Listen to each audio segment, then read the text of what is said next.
नमस्कार मित्रांनो, एज्युकेटिंग महाराष्ट्र या यूट्यूब चॅनलवर आपले हार्दिक स्वागत आहे. आज आपलं इतिहास या विषयाचं हे पुढील लेक्चर आहे, नवीन लेक्चर आहे. या लेक्चरमध्ये आज आपण इतिहास या विषयाचा जो तिसरा पाठ आहे, उपयोजित इतिहास या पाठाचा आपण अभ्यास करणार आहोत. या पाठामध्ये आपल्याला प्रमुख 5 मुद्द्यांचा अभ्यास करायचा. बघा, हा पाठ सुरू करण्याच्या आधी तुम्हाला मी सांगू देतो की याआधी आपण 2 पाठ संपवले आहे. की जो पहिला आहे इतिहास लेखन पाश्चात्य परंपरा आणि नंतर आपण भारतीय परंपरा पाहिलता.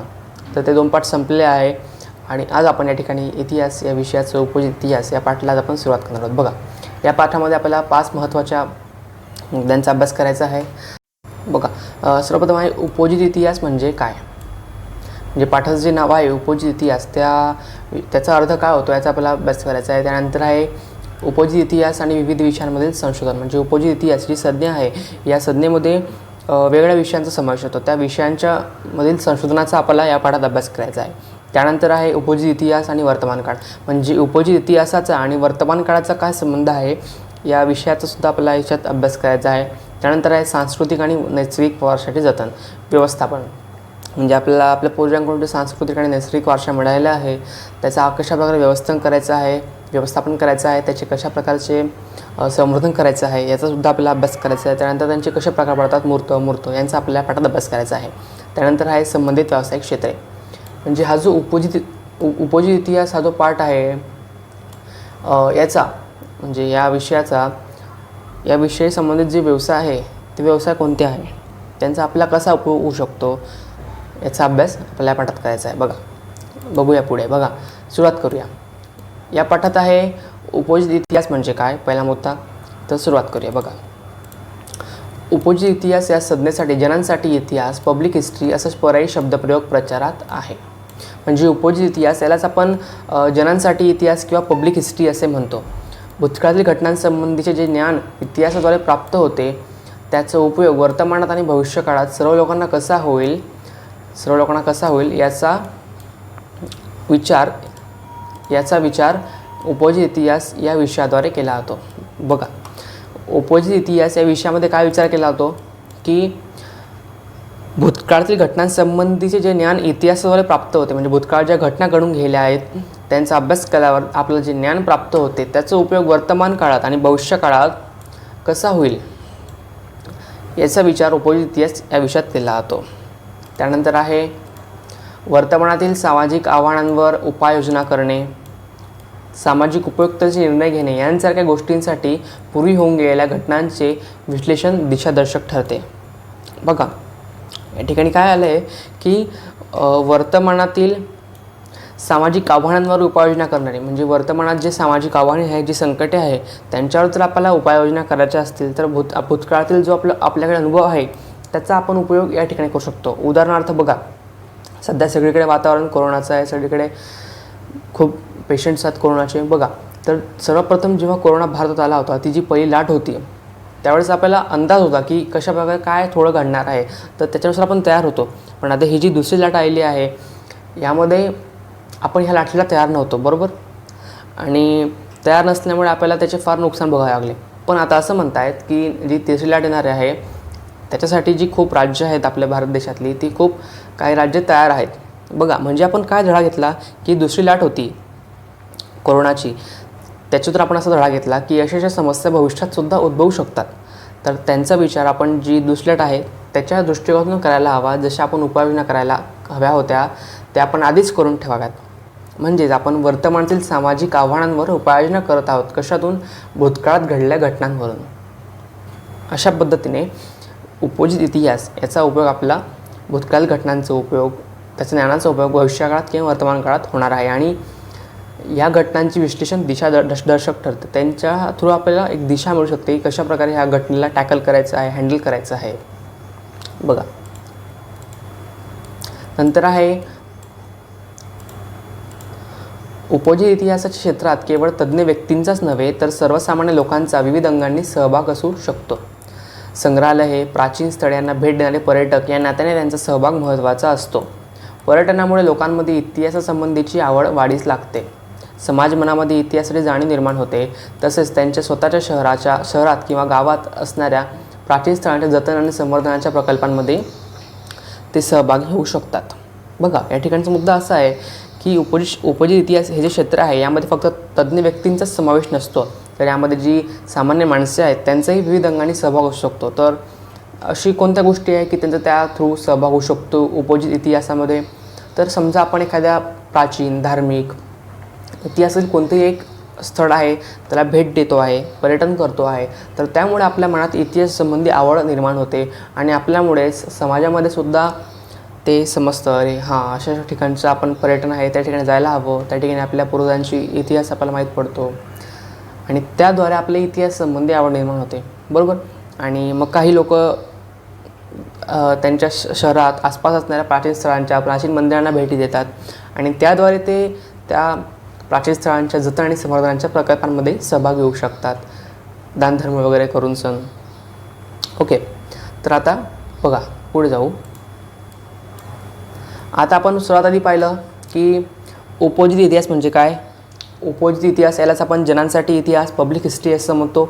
भूतकाळात ज्या घटना घडून गेल्या आहेत त्यांचा अभ्यास करून सण भविष्यकाळात किंवा वर्तमान काळात ज्या घटना होणार आहेत, जे संकट येणार आहेत त्यांच्यावर उपाययोजना करणे, सामाजिक उपयुक्त निर्णय घेणे, यांमध्ये उपयोजित इतिहास याचा अभ्यास केला जातो.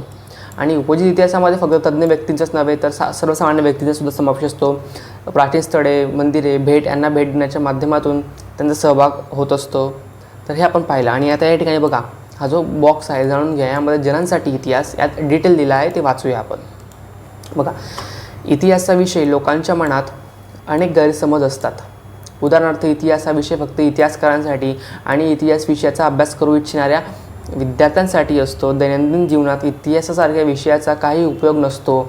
इतिहासासारखा विषय आर्थिकदृष्ट्या उत्पादक क्षेत्राशी जोडला जाऊ शकत नाही, असे गैरसमज काही लोकांचे म्हणत असतात. त्यांना असं वाटतं की इतिहास हा, ज्यांना इतिहास विषय आवडतो, जे इतिहासकार आहेत त्यांच्या पुरताच हा विषय मर्यादित आहे, असं काही जणांचा गैरसमज आहे.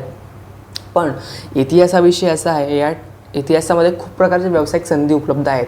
हे आपल्या पाठात पुढे अभ्यासाचं आहे, पण या ठिकाणी पण त्यांनी दिलेलं आहे की असा गैरसमज आहे लोकांचा की इतिहासासारखा विषय आर्थिकदृष्ट्या उत्पादक क्षेत्रांशी जोडला जाऊ शकत नाही, असा बऱ्याच जणांचा गैरसमज आहे. अशा गैरसमजांवर मात करत इतिहासाची नाळ लोकांच्या वर्तमानातील जीवनसरणीशी जोडणारे क्षेत्र म्हणजे जनांसाठी इतिहास. म्हणजे बघा, जनांसाठी इतिहास, पब्लिक हिस्ट्री, त्या नावामध्येच अर्थ आहे की जनांसाठी, लोकांसाठींचा इतिहास, जनांसाठींचा इतिहास, पब्लिक हिस्ट्री. आणि याच्या माध्यमातून, या जनांसाठीचा इतिहास या माध्यमातून इतिहास हा लोकांच्या जीवनसरणीशी जोडला जातो आणि अशा पद्धतीने आपण त्या गैरसमजांवर मात करू शकतो. परदेशातील अनेक विद्यापीठांमध्ये जनांसाठी इतिहास या विषयातील अभ्यासक्रम शिकवले जातात.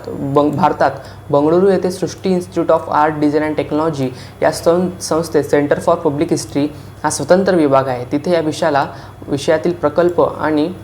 विषयातील प्रकल्प आणि संशोधनाचे काम चालते. बघा, इथं काय होतं की जनांसाठी इतिहास हा एक इतिहास आहे, याचासुद्धा अभ्यास असेलच ना, तर मग तो भारतात कुठे आहे, तर तो भारतात बंगळुरू येथे Srishti institute of art and design and technology या संस्थेत सेंटर फॉर पब्लिक हिस्ट्री हा स्वतंत्र विभाग आहे. म्हणजे त्या ठिकाणी जनांसाठीचा इतिहास, पब्लिक हिस्ट्री, उपयोजित इतिहास शिकवला जातो. हे झालं उपयोजित इतिहास म्हणजे काय. त्यानंतर जनांसाठीचा इतिहास म्हणजे तेच झालं म्हणजे काय. आता बघा पुढे जाऊयात. आता त्या ठिकाणी आपल्याला बघायचं आहे की उपयोजित इतिहास आणि विविध विषयांमधील संशोधन. म्हणजे उपयोजित इतिहास या संज्ञेमध्ये जे विषय येतात त्यांच्यामधील संशोधनास कसा उपयोजित इतिहास कारणीभूत आहे हे पाहूयात. बघा, इतिहास भूतकाळात घडून गेलेल्या घटनांशी संबंधित असतो. मागच्या पाठात पाहिलं तुम्ही, पहिल्या पाठात वर्तमानात दिसणाऱ्या मानवी जीवनाची घडण ही त्या घटनांवरच आधारलेली असते. म्हणजे वर्तमानातील जी माणसांची घडण आहे, जीवनाची घडण आहे, ही त्या घटनांवर, म्हणजे भूतकाळात ज्या घटना घडल्या आहेत त्यांवर आधारित असते वर्तमान काळातली जीवनाची घडण. या घटना राजकारण, सामाजिक धार्मिक संघटन, तत्त्वज्ञान, तंत्रज्ञान आणि विज्ञान यांसारख्या विविध क्षेत्रांमध्ये घडलेल्या असतात. कोणत्या, म्हणजे ह्या ज्या घटना आहेत, कोणत्या घटना, राजकारण, सामाजिक धार्मिक संघटन, तत्त्वज्ञान, तंत्रज्ञान, विज्ञान या भूतकाळात घडलेल्या घटनांवर मानवी जीवनाची घडण अवलंबलेली असते. वर्तमान काळातील प्रत्येक क्षेत्रातील ज्ञानसंचयाचा स्वतंत्र इतिहास असतो. बघा, हा जो मुद्दा आहे ना, हा फार महत्त्वाचा आहे. प्रत्येक क्षेत्रातील ज्ञानसंचयाचा इतिहास ज्ञानसंचयाचा स्वतंत्र इतिहास असतो. एक मागला प्रश्न शकतो की प्रत्येक क्षेत्रातील ज्ञानसंचयाचा टिंबटिंब इतिहास असतो, तर तो स्वतंत्र असतो. त्या क्षेत्रातील पुढे वाटचाली दिशा या ज्ञानसंचयाच्या स्थितीवर अवलंबून असते. म्हणजे बघा, एखादं फॉर एक्झाम्पल XYZ क्षेत्र आहे, XYZ फील्ड आहे, तर त्या क्षेत्रातील त्याची पुढील जी वाटचालीची दिशा आहे ही त्यामध्ये जो ज्ञानसंचय आहे, ज्ञानसंचयाची स्थिती कशी आहे यावर त्याची भविष्यातील वाटचालीची दिशा अवलंबून असते. त्या अनुषंगाने अनेक विषयांच्या संशोधनात इतिहासाची संशोधन पद्धती उपयुक्त ठरते. उदाहरणार्थ आता पुढील जे विषय आहेत त्यांचा आपल्याला अभ्यास करायचा आहे. तर सर्वप्रथम विषय आहे तत्त्वज्ञान.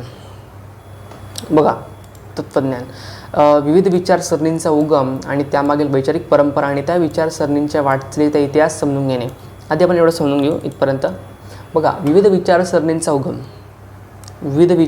उगम झालेला आहे आणि त्या उगम होण्याच्या मागील जी वैचारिक परंपरा आहे आणि त्या विचारसरणीचं ती वाटचाल कशा प्रकारे झाली आहे, त्यामध्ये कोणकोणत्या लोकांचा समावेश होता, कोणी त्याला सुरुवात केली, कोणाचं योगदान होतं, इत्यादी गोष्टींचा इतिहास समजून घेणे. यासाठी आपल्याला तत्त्वज्ञानाचा इतिहास अभ्यासावा लागतो. तत्त्वज्ञान समजून घेताना ते तत्त्वज्ञान ज्या भाषेतून व्यक्त झाले त्या भाषेच्या इतिहासाचाही उपयोग होतो. बघा, तत्त्वज्ञान आहे बरोबर. तर तत्त्वज्ञानामध्ये विविध विचारसरणींचा उगम झालेला असतो. तत्त्वज्ञान म्हणजे काय, विचारसरणींचा अभ्यास असतो. तर त्यामध्ये विविध विचारसरणींचा उगम झालेला असतो आणि त्यामधील वैचारिक परंपरा म्हणजे ती विचारसरणी मांडताना त्यामागील वैचारिक परंपरा कशी होती याचासुद्धा आपल्याला अभ्यास करावा लागतो. आणि ती जी वाटचाल झाली आहे विचार परंपरेची, विचारसरणीची, त्यामध्ये कोणाचे योगदान आहे, कोणी त्याला सुरुवात केली आहे, याचा अभ्यास म्हणजेच इतिहास, म्हणजे तत्त्वज्ञानाचा इतिहास होय. आणि हे जाणून घेण्यासाठी आपल्याला तत्त्वज्ञानाचा इतिहास अभ्यासावा लागतो. आता पुढील आहे, आधी आपण तत्त्वज्ञान पाहिलं, आता आपल्याला बघायचं आहे विज्ञानामधील विज्ञानाचा इतिहास का अभ्यासावा लागतो आपल्याला. बघा, वैज्ञानिक शोध आणि सिद्धांत यांचा कालक्रम आणि त्या शोधांमागील परंपरे साखळी समजावून घेणे यासाठी विज्ञानाचा इतिहास अभ्यासावा लागतो. बघा, सायन्स अशी एक फॅकल्टी की यामध्ये विविध लॉज, थिअरम्स, इन्व्हेन्शन्स असतात. तर हे जे शोध लागलेले असतात विज्ञानामध्ये आणि ते सिद्धांत मांडले असतात त्यांचा कालक्रम. म्हणजे बघा, आपण एखाद्या विशिष्ट वैज्ञानिक शोधाचा किंवा सिद्धांताचा अभ्यास करत आहोत आणि तो अभ्यास करताना आपल्याला त्या ठिकाणी अजून एक रेफरन्स दिलेला असतो की ह्या गोष्टीचा शोध कोणी लावलेला आहे, एखाद्या शास्त्रज्ञाने लावलेला आहे, त्या शास्त्रज्ञांचं नाव दिलेलं असतं आणि कोणत्या काळात लावलेलं आहे ते पण दिलेलं असतं. सो आपण त्या ठिकाणी कालक्रम बघत असतो, नंतर कोणता शास्त्रज्ञ आहे ते बघत असतो. म्हणजे काळ आला म्हणजे इतिहास आला. म्हणजे त्यासाठीच आपल्याला विज्ञानाचा इतिहास अभ्यासावा लागतो. आणि ते म्हणतात ना की या शोधांमागील परंपरेची साखळी, म्हणजे कोणत्या कारणामुळे हा शोध लागलेला आहे. आपण म्हणत नाही का, necessity is the mother of invention. म्हणजे गरज ही शोधाची जननी असते. तर जी गरज असेल, मानवी गोष्टींची पूर्तता करण्यासाठी जे शोध लागले जातात ते जे कारण असतं तोच इतिहास झाला विज्ञानाचा. मला पुढे दिलंच आहे, गरज ही शोधाची जननी असते असे म्हटलं जाते. अनेकदा वैज्ञानिक शोध हे मानवी गरजांची पूर्तता, बघा पाहिलं आपण, मानवी गरजांची पूर्ती आणि जिज्ञासेचे समाधान करण्याच्या प्रयत्नातून लागलेले असतात. त्यासाठी आधी अस्तित्वात असलेल्या वैज्ञानिक ज्ञानाचा उपयोग केला जातो. या शोधामागील परंपरा, कालक्रम समजून घेण्यासाठी विज्ञानाच्या इतिहासाचे ज्ञान उपयोगी पडते. बघा, फॉर एक्झाम्पल आजच्या काळात या वर्तमान काळात आपल्याला एखादा शोध लावायचा आहे, काही इन्व्हेन्शन करायचं आहे. वास्तविक इन्व्हेन्शन काही ठरवून होत नाही, पण आपल्याला काहीतरी शोध लावायचा आहे आणि जर आपल्याला काही कॅल्क्युलेशन करायची आहेत तर आपल्याला जे भूतकाळात जे शास्त्रज्ञ होऊन गेले आहेत, त्यांनी जे थिअरीज मांडल्या आहेत, त्यांनी जे लॉज मांडले आहेत, त्यांचा आपला अभ्यास करावाच लागणार आहे. त्यांचा उपयोग करून आपल्यालाच नवीन इन्व्हेन्शन करता येणार आहे. तर त्या ज्ञानाचा उपयोग करणे म्हणजेच आपण वैज्ञानिक ज्ञानाचा इतिहासाचा उपयोग करत आहोत. याचा अर्थ असा होतो की या शोधांमागील परंपरा आणि कालक्रम समजून घेण्यासाठी, म्हणजे या गोष्टींसाठी आपल्याला विज्ञानाच्या इतिहासाचे ज्ञान उपयोगी पडते. म्हणजे शोध कोणी लावला आहे, कोणत्या काळात लागलेला आहे, परत का लागला आहे, म्हणजे परंपरा काय होती, काय गरजांची पूर्ती आणि जिज्ञासे समाधान करण्याच्या प्रयत्नात लागलेले असतात. पण काय गरज होती, एक स्पेसिफिक टर्म आपल्याला त्या ठिकाणी द्यावी लागते. फक्त एवढं लक्षात ठेवा की वैज्ञानिक शोध आणि सिद्धांतांचा कालक्रम कालक्रम कोणता आहे आणि कारणपरंपरा काय आहे हे समजून घ्यायचे असते. त्यानंतर या शोधांमागील कारणपरंपरा कालक्रम समजून घेण्यासाठी विज्ञानाचे इतिहासाचे ज्ञान उपयोगी पडते. बस, जास्त काही टेन्शन घेऊ नका. बघा, तंत्रज्ञान. आता आपण पहिले तत्त्वज्ञान पाहिलं, नंतर विज्ञान पाहिलं, आता तंत्रज्ञान. बघा, कृषी उत्पादन, वस्तूंचे उत्पादन, स्थापत्य, अभियांत्रिकी इत्यादींमध्ये होत गेले बदल आणि त्या मागील कारण परंपरेची साखळी समजावून घेणे यासाठी तंत्रज्ञानाचा इतिहास अभ्यासावा लागतो. बघा, पूर्वीपासून कृषी उत्पादन आहे, वस्तूंचे उत्पादन आहे, म्हणजे कृषीचे उत्पादन, वस्तूंचे उत्पादन, स्थापत्य, अभियांत्रिकी यांमध्ये जे काळानुसार बदल होत गेलेले आहे, तर ते बदल का होत गेले, त्यामागील कारणे काय होती, या कारणांचा अभ्यास करण्यास म्हणजे तंत्रज्ञानाच्या इतिहासाचा अभ्यास करणे होय. वैज्ञानिक शोध आणि तंत्रज्ञानातील प्रगती परस्परावलंबी असतात. बघा, वैज्ञानिक शोध आणि तंत्रज्ञानातील प्रगती परस्परावलंबी असतात, एकमेकांवर अवलंबून असतात. आता हे कसं काय, तुम्ही म्हणता की वैज्ञानिक शोध आणि तंत्रज्ञानातील प्रगती एकमेकांवर कसं काय अवलंबून असतात. बघा, वैज्ञानिक शोध लागला म्हणजे नवीन इन्व्हेन्शन झालं, शोध लागलेला आहे, तर त्यामुळे तंत्रज्ञानाच्या प्रगतीत भर पडलेली आहे. म्हणजे वैज्ञानिक शोध लागला त्यामुळेच तंत्रज्ञानातील प्रगती वाढली आहे, अवलंबून आहे, बरोबर. त्यानंतर तंत्रज्ञानातील प्रगती वाढली म्हणजेच वैज्ञानिक शोध लागला, म्हणून वैज्ञानिक शोध आणि तंत्रज्ञानातील प्रगती ह्या दोन्ही गोष्टी परस्परावलंबी जे एकमेकांवर अवलंबून आहे. त्यानंतर मानवाच्या उत्क्रांतीच्या वाटचालीत दगडी हत्यारे घडवण्यापासून ते कृषी उत्पादनाच्या विकासापर्यंत त्याला समजलेले विज्ञान आणि त्यावर आधारलेले तंत्रज्ञान अत्यंत महत्त्वाचे होते. पुढे विज्ञानाच्या प्रगतीमुळे उत्पादन प्रक्रियांचे यांत्रिकीकरण होत गेले. ते कसे होत गेले, विज्ञान आणि तंत्रज्ञान एकमेकांवर हे कसे नेहमीच अवलंबून असतात हे समजण्यासाठी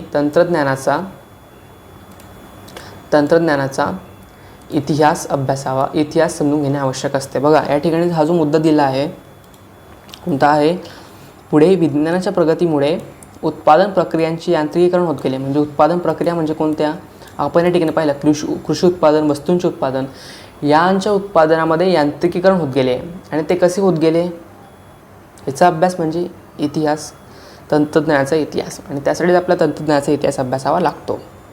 बघा, आता पुढील मुद्दा आहे उद्योगधंदे आणि व्यापार. उद्योगधंदे आणि व्यापार यांमुळे मानवी समाजांमधील परस्पर व्यवहाराचे क्षेत्र विस्तारते. बघा, म्हणजे एखादा व्यक्ती एखादा उद्योग करत असेल, व्यापार करत असेल, तर त्याच्याकडे जो व्यक्ती कस्टमर, ग्राहक म्हणून जातो, त्यांच्यामधील याच्यामुळे व्यवहारामुळे मानवी समाजातील क्षेत्र विस्तारते, परस्पर व्यवहार क्षेत्र विस्तारते. त्यामुळे सांस्कृतिक संबंधांचे जाळे सतत विकसत असते.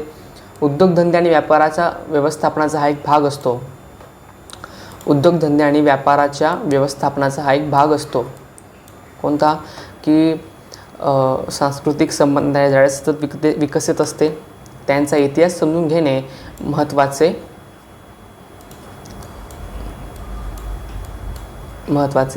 असते. बाजार आणि व्यापार यांचे स्वरूप बदलत गेले. या सर्वांमागील मानवी नात्यांचे स्वरूप आणि समाजरचना बदलत गेली. हा सर्व प्रवास समजण्यासाठी सांस्कृतिक घडण, सामाजिक रचना आणि आर्थिक व्यवस्था इत्यादींचा इतिहास अभ्यासावा लागतो. कशामध्ये, उद्योगधंदे आणि व्यापार यामध्ये आपल्याला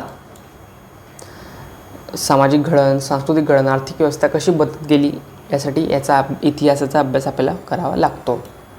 आता पुढे आहे व्यवस्थापनशास्त्र. बघूयात. उत्पादनाची संसाधने, मनुष्यबळ आणि उत्पादनाच्या विविध प्रक्रिया, बाजार आणि विक्री यांच्या व्यवस्थापना साखळीत त्या संबंधातील भूतकालीन यंत्रणा कशा होत्या हे समजावून घेणे आवश्यक असते.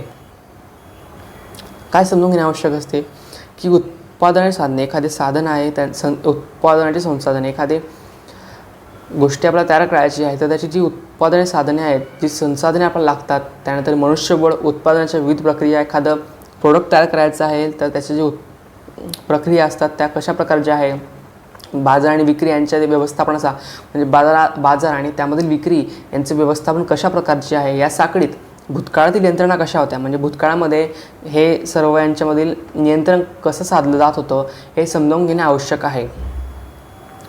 या साखळीत गुंतलेल्या विविध स्तरांवरील लोकांची परंपरागत मानसिकता समजावून घेण्यासाठी या सर्वांचा डोला राज्या वेगवेगळ्या सामाजिक आणि आर्थिक संस्थांच्या संघटनांवर अवलंबून असतो. त्यांचा इतिहास समजला तर वर्तमानात आणि विविध पातळ्यांवरील व्यवस्थापन करणे सोपे होते. बघा, सिंपल आहे की आज आपण जो व्यापार करतोय, जो हे करतोय, तर त्यामध्ये आजच्या काळातील व्यवस्थापनाची यंत्रणा कशा आहे आणि भूतकाळातील व्यवस्थापनाच्या यंत्रणा कशा होतात यांची सांगड घालून नवीन व्यवस्थापन विकसित केले जाते. त्यालाच आपण असं म्हणू शकतो की दोघींची सांगड घालून आपण नवीन व्यवस्थापन तयार केलेलं आहे आणि त्याचा उपयोग आपण करत आहोत. जे उपयोगी इतिहास म्हणजे काय? भूतकाळील घटनांचा अभ्यास करून भविष्यकाळात त्यांचा काही उपयोग होतो का, म्हणजेच उपयोजित इतिहास. तर त्याचाच उपयोग मला व्यवस्थापनशास्त्रामध्ये करायचा आहे की भूतकाळातील जी दुकाने होती, बाजार होता, त्यांच्यामधील व्यवस्थापन कशी होती, यंत्रणा कशा होत्या, हे समजावून घेणे आवश्यक असते. त्यासाठीच आपल्याला व्यवस्थापनशास्त्र या विषयाचा इतिहास अभ्यासावा लागतो. त्यात आहे आणि त्यांचा इतिहास समजला तर वर्तमानात विविध पातळ्यांवरील व्यवस्थापन करणे सोपे होते. म्हणजे बघा, इतिहास समजला तर वर्तमानात विविध पातळ्यांवरील व्यवस्थापन करणे सोपे होते. पुढे जाऊया. आता पुढे आहे कला. विविध कला क्षेत्रांमधील अभिव्यक्ती व त्यामागील वैचारिक भावनिक सांस्कृतिक परंपरांच्या आधाराने झालेला कलांचा विकास समजावून घेणे हे महत्त्वाचे असते. कोणत्याही कला विष्काराचे मर्म, कलाकृतीच्या निर्मात्याची मानसिकता आणि विशिष्ट कलाशैलीचा विकासाचा क्रम सांस्कृतिक इतिहासाच्या अभ्यासाद्वारे समजू शकतो. म्हणजे विविध कला क्षेत्रांमधील अभिव्यक्ती म्हणजे काय?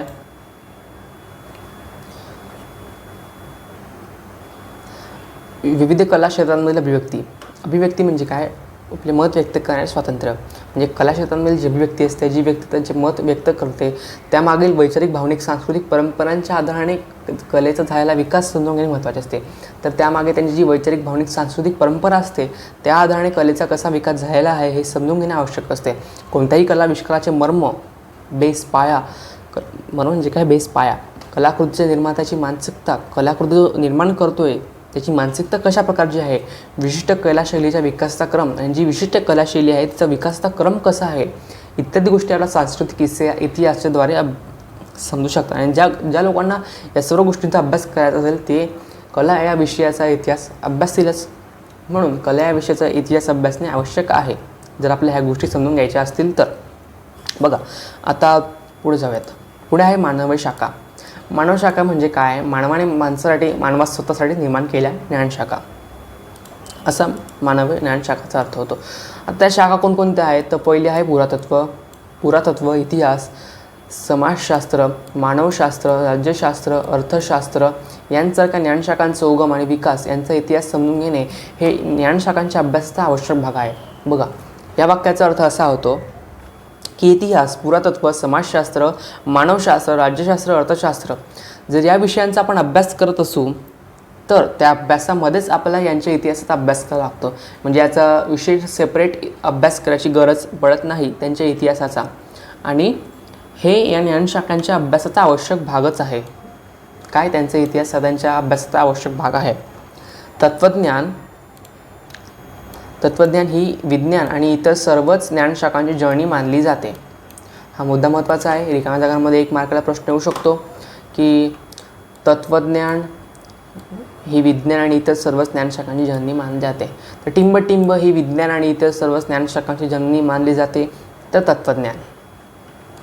बघा, वैश्विक पसारा आणि त्यामधील मानवाचे त्यातील अस्तित्व यांचा परस्पर संबंध समजून घेण्याच्या जिज्ञासेतून जगभरातील सर्वच मानवी समाजांमध्ये त्यासंबंधीची अनुमाने लोक बांधू लागतात.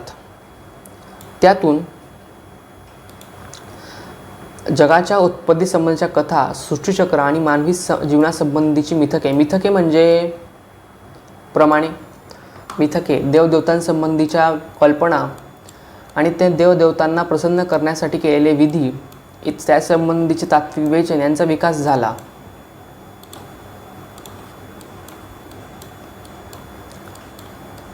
बघा, वैश्विक पसारा आणि त्यातील मानवाचे अस्तित्व यांचा परस्पर संबंध समजून घेण्याची जिज्ञासेतून जगभरातील सर्व समाजमंडळांमध्ये त्यासंबंधीची लोक अनुमाने बांधू लागले. कशा संबंधित? की हे सर्व वैश्विक पसरा आहे, संपूर्ण मोठं ब्रह्मांड आहे, यामधील मानवाचे अस्तित्व म्हणजे वैश्विक पसरा आणि मानवाचे अस्तित्व यांचा काय परस्पर संबंध आहे, हे समजण्यासाठी लोकांमध्ये विविध अनुमाने बांधू लागले. विविध अनुमाने बांधू लागले. त्यातून काय समजलं? जगाच्या उत्पत्ती संबंधीच्या कथा, सृष्टीचक्र, मानवी जीवनासंबंधीची मिथके, देवदेवतांसंबंधीच्या कल्पना, त्या देवतांना प्रसन्न करण्यासाठी केलेली विधी, त्यासंबंधीचे तात्विक विवेचन यांचा विकास झाला. कशामुळे? की मानवी जीवन आणि ब्रह्मांडाचा काय परस्पर संबंध आहे, यातून ह्या गोष्टींचा विकास झाला. कोणत्या गोष्टींचा विकास झाला? ह्या गोष्टींचा विकास झाला. कशामधून? की मानवी जीवन आणि संपूर्ण ब्रह्मांड यांचे परस्पर संबंध काय आहे, यामधून या सर्व गोष्टींचा विकास झाला. प्राचीन लोकांनी केलेल्या या गोष्टींविषयीच्या विचारात तत्त्वज्ञानाची बीजे आहेत. बघा, हा मुद्दा महत्त्वाचा आहे की या ठिकाणी प्राचीन लोकांनी केलेल्या या गोष्टींविषयीच्या विचारात तत्त्वज्ञानाची बीजे आहेत. म्हणजे प्राचीन काळामध्ये आधुनिक काळातील तत्त्वज्ञानाची बीजे सापडलेली आहेत. इथे उल्लेख केलेल्या मानवी शाखेतील विविध शाखांच्या विकासाला तत्त्वज्ञानातील सिद्धांतांचा पाया आहे. इतिहासाच्या आधारे या वाटचालींचे आकलन होऊ शकते. बघा, या ठिकाणी कसं म्हटलं आहे की विविध इथे उल्लेख केलेला म्हणजे मानव शाखेमध्ये जे उल्लेख केलेल्या गोष्टी आहेत, कोणत्या त्या इतिहास होता, बरेच विषय होते, त्या शाखांच्या विकासाला तत्त्वज्ञानातील सिद्धांतांचा पाया आहे. कोणाला?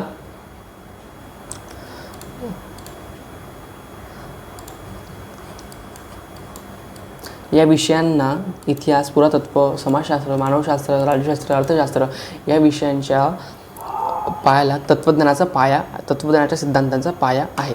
बरोबर. आज या ठिकाणी आपण इथपर्यंत हे लेक्चर संपवलं आणि या ठिकाणी आज थांबूया. हा जो पुढचा मुद्दा आहे उपयोजित इतिहास आणि वर्तमान काळ आणि त्यानंतर आहे सांस्कृतिक, म्हणजे 3.3, 3.4 आणि 3.5 जे पुढचे 3 मुद्दे आहे आपण पुढील लेक्चरनंतर पाहूया. आणि आज आपण लेक्चरमध्ये उपयोजित इतिहास म्हणजे काय, त्यानंतर उपयोजित इतिहास आणि विविध विषयांमधील संशोधन, त्यानंतर हे आपण विविध विषय बघितले, त्यामुळे मानव ज्ञान शाखापर्यंत आपण पाहिलं आहे. आता पुढील आहे उपयोजित इतिहास आणि वर्तमान काळ. याच्या पुढील जे मुद्दे आपण ते पुढील लेक्चरमध्ये पाहूयात. सो आज आपण या ठिकाणी लेक्चर थांबूया आणि लवकरच भेटू नवीन लेक्चरमध्ये. थँक्यू.